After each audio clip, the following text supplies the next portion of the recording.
It's me, Hamna Shabir, and we're meeting with Hanisar and Utuba Isaac from Government Girls High Secondary School, Shopian. Our project is about robotic arm for walnut harvesting. How it's harvest. हम अपने walnuts को कैसे harvest करते हैं?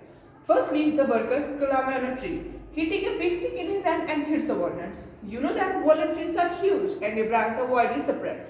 Problem statement is that the worker climb on a tree. There are a lot of chances that they fall.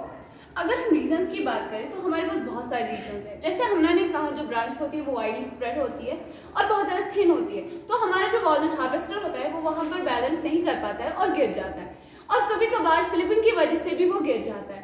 और तीसरा reason ये भी है जो हमारे वॉलनट्स होते हैं वो बहुत ज़्यादा दूर होते हैं, जो हमारा वर्कर वहाँ तक रीच नहीं कर पाता है और गिर जाता है। इन शॉर्ट में अगर हम बात करें तो हमारे वॉलनट हार्वेस्टिंग में हमें बहुत ज़्यादा चैलेंज को फेस करना पड़ता है, और जो हमारा वर्कर होता है उसे बहुत ज़्यादा प्रॉब्लम्स होती है।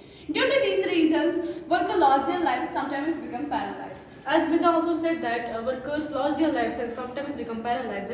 सर अगर हम एग्जाम्पल की बात करें तो this has happen in our area also. हमारे एरिया में भी जो मोस्ट ऑफ द वर्कर्स जो है वो इन्वॉल्व है वॉलनट हार्वेस्टिंग में, एंड उनमें से बहुत सारे वर्कर्स की डेथ होती है एंड बहुत सारे वर्कर्स की इंजरीज होती है ईच ईयर।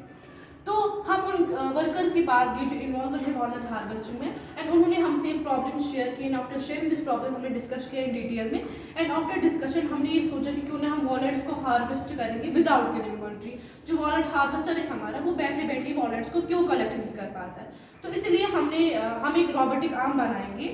तो विच विल रोबोटिक आर्म जो है वो वॉलनट हार्वेस्टर यूज़ करेगा इन वॉलनट हार्वेस्टिंग में, which will have a long stick, जिस स्टिक की साइज को हम लॉन्ग भी करेंगे एंड शॉर्ट भी करेंगे like an umbrella. And sir ये जो ये है हमारा, ये हमने सारा कुछ प्रोटोटाइप बनाया है इन आवर स्कूल। हमारे स्कूल में 3D प्रिंटर है, तो हमने ये सारा कुछ 3D प्रिंटर से निकाला है, एंड हमने ये सोचा है कि इन आवर फ्यूचर मॉडिफिकेशन हमने ये सोचा है कि वो कुछ Motors in it so that with help of Motors तो ये ट्री पर ये हेल्प करेगा ट्री पर चढ़ने के लिए। तो हम एक सेंसर्स लगाएंगे, इससे मुख्तलिफ किस्म के सेंसर्स लगाएंगे who will recognise the branch and the walnuts, and वो कुछ gripper in it so that the gripper grip the branch and shake the branch so that the walnuts fall. Sir this was all about our project. Thank you sir. Thank you.